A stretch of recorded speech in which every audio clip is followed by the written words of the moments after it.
A 92-year-old woman talks about growing up Sicilian in Massachusetts. Her story, I think, is like many other immigrants to the United States. I'm going to give you an opinion about a couple of very hot topics that have been kicking around over here for a while. And then finally, we're going to talk about the Sicilian Project update that you're really going to want to hear about.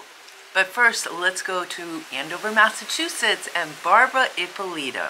Your parents, they came over in 1907 from Trecastagni and Via Grande in Sicily. My dad came over around 1907. My mother probably a little later because she was younger. And so what did they do when they moved here? When they moved here, I imagine, well, they were sponsored, so I imagine they all had to go to work, somehow even underage at the time. I think the woolen mill was promising everyone that they could work, and they did. They had employment, but you had to be at least 16. And I know my mother, because she was from a big family, went to work underage, but went in with false papers. And so she was working in the mill for a few years, and then I think as soon as she became an adult, she decided to go into business. And she opened up her own shop. She opened up her own boutique. At the time, today it's called a boutique. It was a small store, but it had everything in it. It had, women's apparel, baby apparel, children's, infants, some men's, like mostly shirts, like arrow shirts and ties and things like that. She had a lovely store. My dad, he worked in the woolen mills. That was the thing. And he was a wool sorter. So apparently they were really the experts on the wool. Talk to us a little bit about growing up in Lawrence, Massachusetts, where many Sicilians immigrated to, along with a lot of Irish kids. Lawrence was really an amazing city. I know people look down on it today, but truly it was. Today I can tell you exactly where everyone lived. The city was sectioned off practically, just by where you came from. The Sicilians were from Lawrence General Hospital to probably Jackson Street. Jackson Street to Hampshire Street were Neapolitan. Never the twain shall meet. Amazing. The Irish were primarily in South Lawrence, and we had a large group of French people because that was closer to Broadway, and also South Lawrence, part of South Lawrence was French. And did you socialize with the Napolitano? At the time, sure. In school, we were all mixed in, and nobody spoke of their heritage. I didn't know at the time who was Italian or Armenian or whatever. We were all mixed into class, and we all got along well. And you were bilingual. You learned, trilingual, because you learned Italian, Sicilian. Exactly. And English.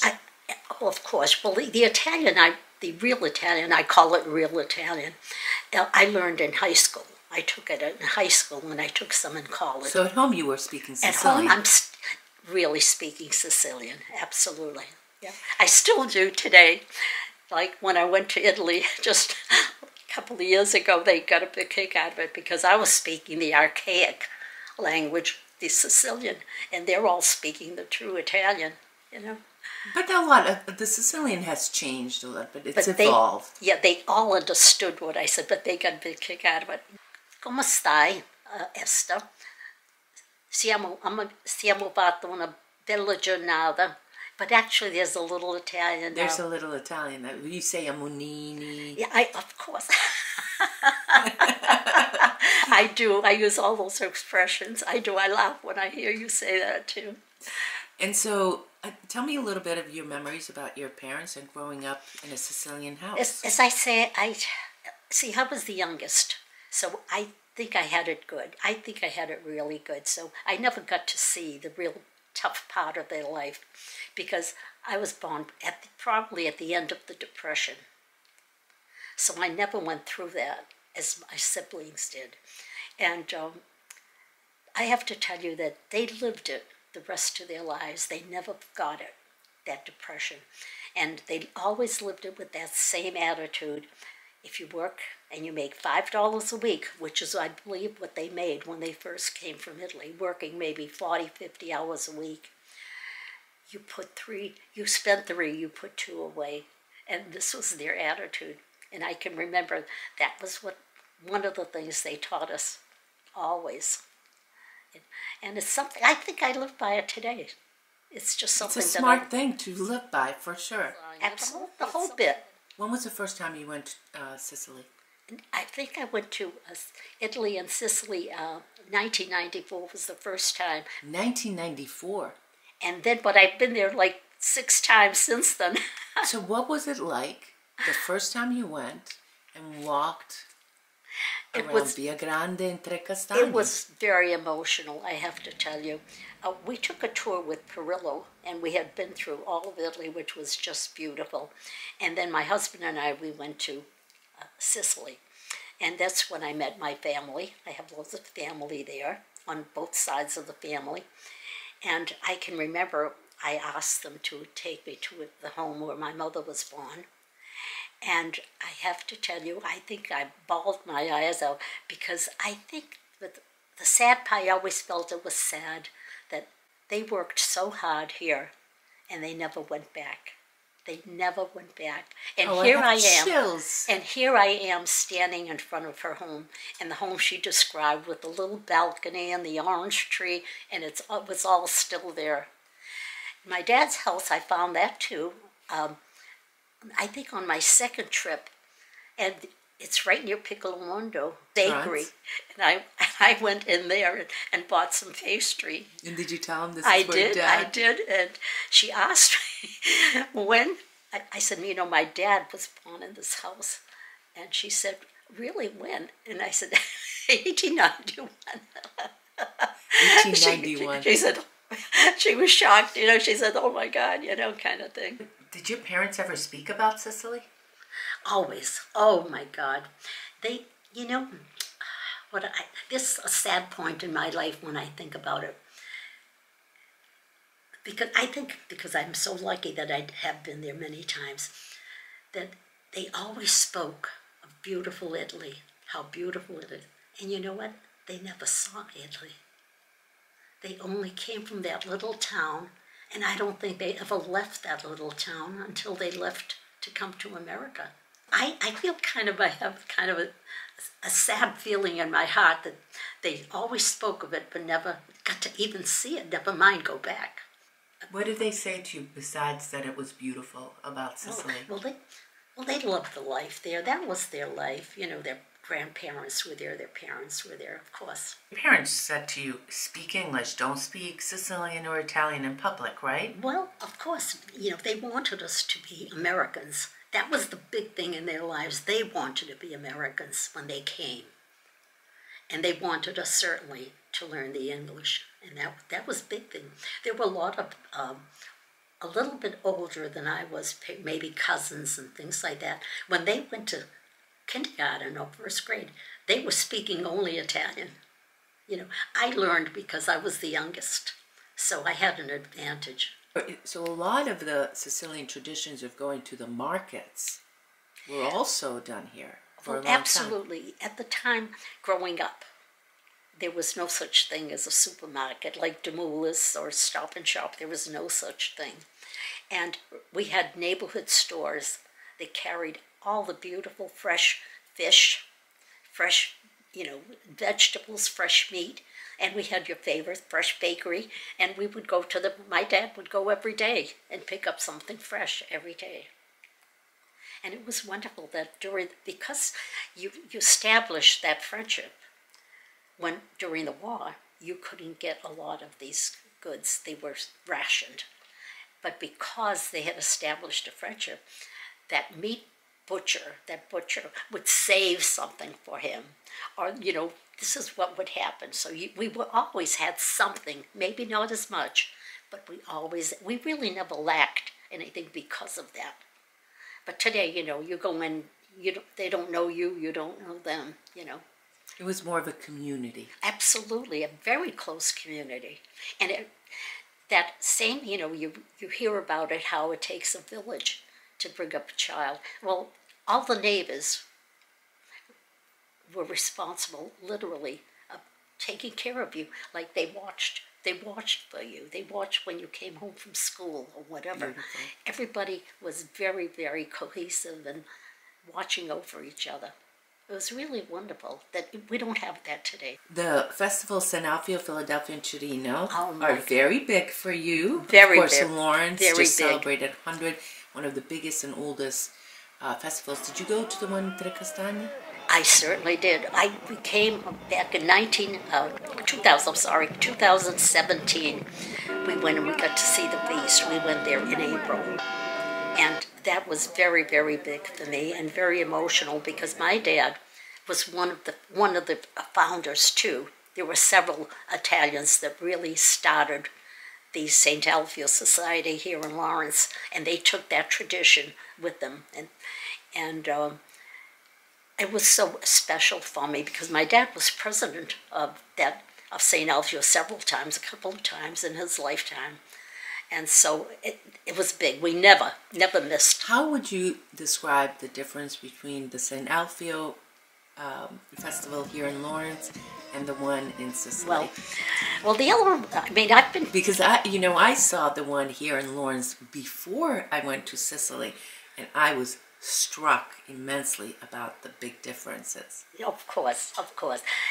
There's no comparison, first of all. I mean, the way they do things over there is unbelievable. Just the lights over there are fantastic. It's just blows your mind, you know. And then I was at the church when they brought the saints down. That was another thing. You know, here our saints are very easily, you know, they can be brought in very easily. But over there they had to, the way they bring them down is amazing. And I noticed that they don't put money on the saints. Here we pin money on the saints, and they don't. I think they have a little... they have a little bucket, something that you don't see it. Yeah. And they put the money It's there. not as prominent. No, ours is all out there. But I have to give credit to these young men here, because I really thought for a long time that once the older generation was gone, this thing was going to be discontinued. But amazingly, we're going into like the third generation, and they've got all the children involved. And it's really wonderful. I mean, I think it's great that they've kept the tradition. What's your message you want to give to people about growing up Sicilian, about being a child of an immigrant? All I can say is that, as I know there's wonderful countries all over the world and wonderful people, but truly, I think really I'm a real patriot of America. I really am. And I think that this has been a wonderful place to grow up. And I think it's really the land of opportunity. I really do. Because I see what happened to our parents. They worked hard. And education became a very big thing in their lives. And they wanted their children to be educated. Like my mom and dad were really advocates of education. So my whole family went. My brother was a pharmacist. My other brother worked for the government. My sister went to business school. I went to BU. But you kept your Sicilian tradition and culture. Exactly. And yet, that was very important. And I see it with the children today. Everybody is, how do we educate these children? We want them to be even more so and better and more successful than we were. You're very lucky. I've been very lucky. I've had a good life. Sono contenta che tu hai venuto qua nella mia casa. Okay. Well, thankfully I understood that, but that was true, good Sicilian. Good. You said you were happy that you came to my house. Grazie. Grazie, un grande piacere. Anche per me. That Barbara, at 92, once a month serves elderly younger than her lunch with her parish. She is so feisty, so giving, so loving, and we just love you, Barbara. Listening to her on tape, that interview that you did with her, boy, that brought me a lot of memories back. First of all, Barbara, I think, is related to me through my aunt, Effie. I think they were cousins. And number two, her son Joe is like one of the most handsome men I've ever seen in my life. The guy's great. But the story tugs at my heart because everything that she was saying actually happened to me and my family for the immigrants coming into the city of Lawrence and some of the other cities in America at that particular period of time. Now, she said she knew where the Napolitani lived, where the Irish lived. Did you have that sense where you knew sort of from street to street? If you said you lived on what so-and-so street, you were a ... Let me tell you a quick story that you may find humorous. This is one of my mom's favorite stories about a very successful woman and husband and wife who was Sicilian. They were marrying, their daughter was marrying a very successful Neapolitan. Two Laurentians living 3 blocks away, okay? At the wedding, all of a sudden, the Neapolitan mom decides that she's going to try to one-up her,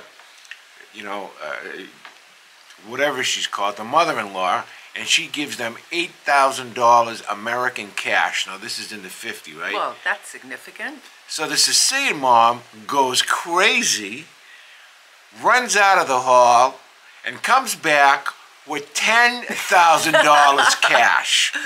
Okay? One-upsmanship. That's been the story of the Neapolitans and the Sicilians, I think, since even before the Kingdom of the Two Sicilies, Esther.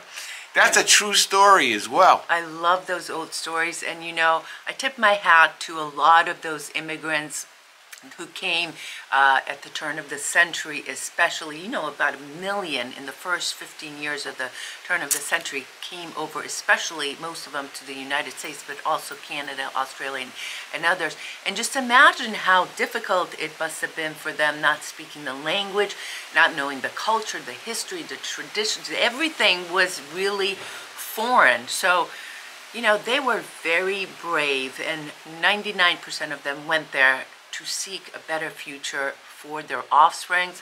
That is very commendable. So that's my 2 cents on that. Do you know what piecemeal is? Most of these immigrants worked piecemeal. They got paid by what they did, okay? And the 2 major industries of the immigrants in Lawrence was the clothing industry, where they made the mills. The mills where they made the jackets and the suits for men, and then the shoe shops. There was a lot of shoe shops. And then in Boston, a lot of the fishermen, Gloucester as well. Right, right. But what I know is my reference points are what happened in the city of Lawrence. And my grandmother worked for Greco Brothers in Lawrence, which was a very well-known place that made suits. And she always told the story. She made, one time Frank Sinatra ordered 40 suits. So from your mother? What? From Greco Brothers. Oh, from Greco Brothers, right? And my grandmother had, her one job was to stitch the inside of the clothing where you put your breast pocket over there, and she wrote a note, said, "Franco, I love you." Oh my God. And put it in the bottom of the suit. So he wore that suit. Can you imagine that? I love that story. Swear to God, yeah. Okay, all right. So let's move on now. We have Professor Emeritus Gaetano Cipolla on a couple times. He's an expert on all things Sicilian. It turned out to be 2 very popular interviews, and there were some things that Alfred and I both wanted to comment on. Let's start out with building the bridge. As many of you know, since the Roman times, the idea of building a bridge from Messina to Reggio Calabria has been talked about. There's been discussions literally every election, every few years, every prime minister. There's been questions about funding, the environment, mafia involvement, all types of issues. And what is it that Professor Cipolla said that you wanted to address? Oh, nothing. I think I happen to agree with Professor Cipolla. He happens to be my mentor for, I don't know, 25 years. And I happen to agree with him, but I just wanted to embellish on a couple of things. After he spoke, I did a little bit of research. By the time it's said and done today, if they started it today, they're admitting to 13 billion euro. That's roughly 15 billion US dollars, okay? That encompasses the design work, the actual construction, and the infrastructure, okay? However, the infrastructure is a joke. It'll never happen, and you know why? Because there's a 2-lane highway going from from Messina to Catania, the A18. And there's another 2-lane highway going from Messina to Palermo. They would have to extend that roadway significantly, and you think it's not going to happen in my lifetime. That's number one. That's you heard it right here, and right here. Number two, okay? But let me address your number one Okay. first. You can address There are discussions going on that this will bring in a significant number of jobs, not only for building the bridge, but also some of the infrastructure in Reggio Calabria and in Messina that involves new bus routes, new train routes, and more infrastructure to deal with the influx of people. So, you know, there's welcome centers being talked about, all types of things. That is above and beyond, by the way, the 13 billion estimated, which we all know will never happen. So those, you know, there's been a lot of discussions on how to bring in jobs, but the majority of the jobs really are going to be brought into the people of Sicily and Reggio Calabria, and you have the whole Italian nation, 20 regions, funding this. Listen, okay? Ascoltami, okay? Per favore, right? I could already feel the level of corruption happening today. From this, once that spigot gets on, from Rome, all right? How many hours is it by a car? How many?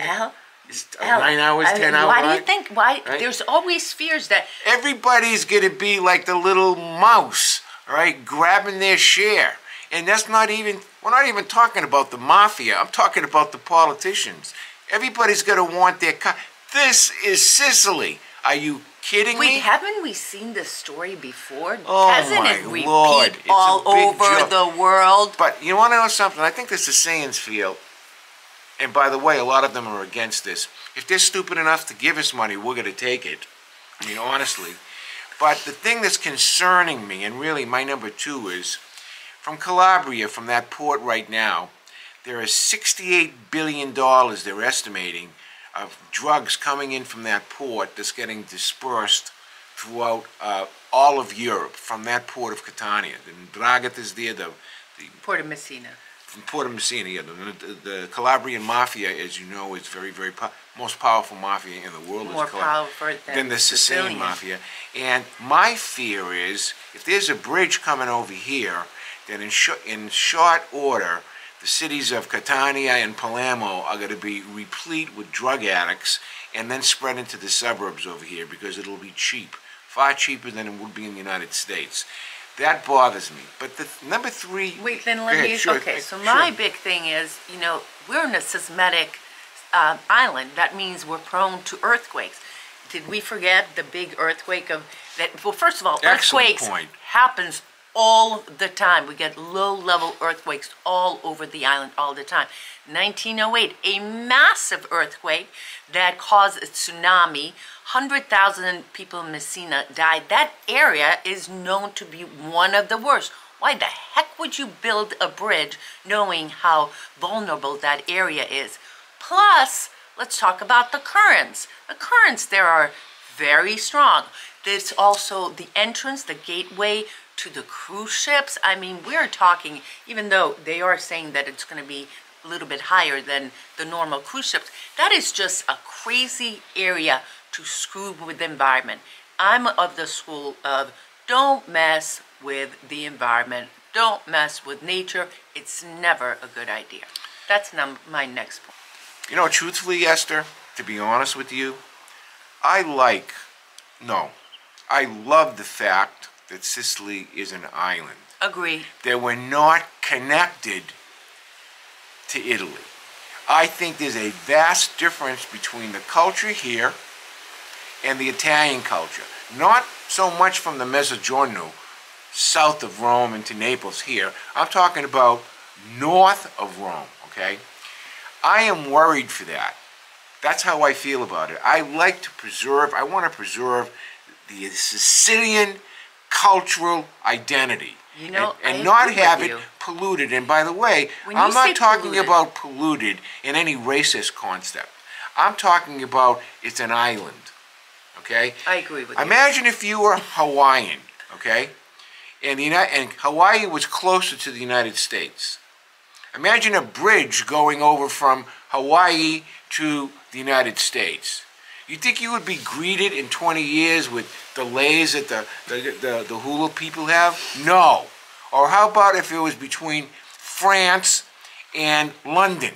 Okay? You know, the fact... You have cultural identities based on millennia of cultural growth. You know, I always say, Al, okay? that the people up north of Italy, their DNA has nothing in common, for example, with your DNA. They're different people, but people aren't going to be using the bridge to move here. They'll probably be using it to either work or and commute or as tourists. But in any case, I think we both agree, bad idea. Look, it's going to happen. All right? You think so? In my view, it's going to happen. At some point in time, it's going to happen. At some point in time. I just hope that by that time I'm pushing up daisies. So I'm serious. If it's going to be 10, 15 years, 20 years, I probably will be pushing up daisies. I love my Sicily. Period. And there's a lot of people here who love their Sicily. There are other people, however, who think that this is going to be an economic boom. It's not. Okay, it may be to the politicians, it may be to the mafiosi, it may be to a very few select people in Calabria, in Sicily, and also some people, maybe tourists, who want to drive here. Period. And it will. We'll see what's going to happen. But wait a sec. They are saying the other thing that we didn't bring up is that we'll save tremendous amount of time commuting, going over the bridge, so forth. Anyway, let's move on. Okay. So our Sicilian Project, if you don't know this yet, we have a nonprofit. It's called the Sicilian Project, and we offer classes, English camps, free of charge for Sicilians, thanks to our friends in other countries who help support our nonprofit. We've got great teachers, great volunteers, even volunteers from Sigonella military base. A big shout out and grazie to them. But we've got something special going on just for this period. But one of the things that we're very proud of is our Sicilian Project initiative that we started over a dozen years ago. Thanks to our president, Giovanni Lanza, and our wonderful board of directors and our instructors, over the years we've trained over 1,000 kids all over Sicily, different cities and different towns in Sicily, on the joys of learning the English language, which you know Italy desperately needs because it's one of the laggards in the EU in terms of being a bilingual country. We feel that the more that we can expose them, the better it is. Now, how can you help? Well, there's a couple of ways you could help. The first way you could help is by simply making a donation to the Sicilian Project. We're a 501c3 tax-exempt organization, so your donation gets, taken off your taxes, so to speak. So go to www.thesicilianproject.com, www.thesicilianproject.com. There's an icon there that says donate. Simply donate. Now, if you donate $50 or more, $50, $100, $150, $200, we will enter you for free into our 60-40 raffle that we will have as soon as we get 200 tickets sold. And we're working our way up there. All these funds go towards the cost of our initiatives in Sicily. So anyways, thank you. Another issue we talked to Professor Gaetano Cipolla about was autonomy and the fact that Sicily was the first region to be granted autonomy from the Italian government. And what is your response, Al?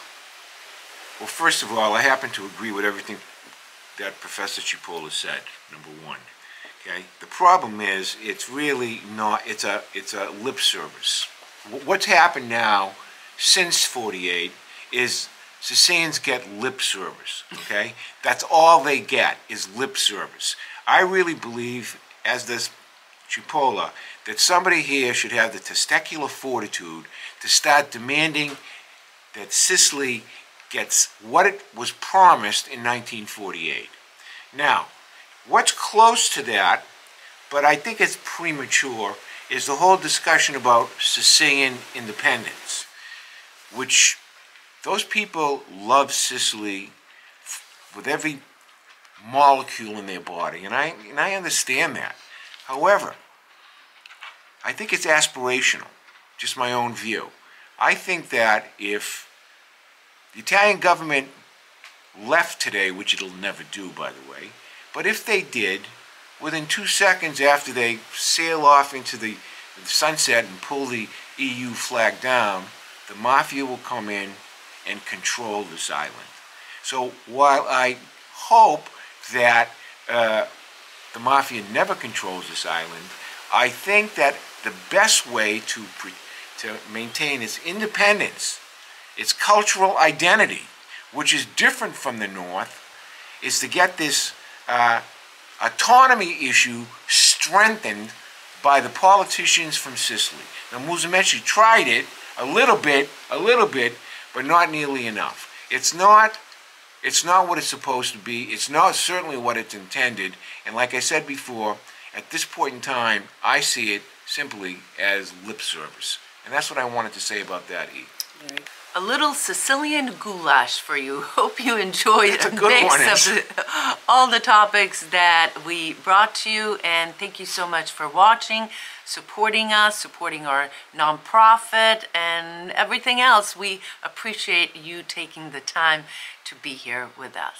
You know, you ought to make comments about what you think about the bridge, what you think about autonomy. The more comments we have, the more serious the discussion could go going forward, and we're also educating folks. I'm hoping that people, after this video is over, Google Sicilian autonomy and begin to learn about it. I think that's the most important thing that could happen from a video like this today, E. And of course, I'm going to leave you links to Professor Gaetano Cipolla's interviews and much more down in the description, or somewhere here in this video you can click on it as well. Grazie mille, arrivederci. Ciao. Sa bene diga.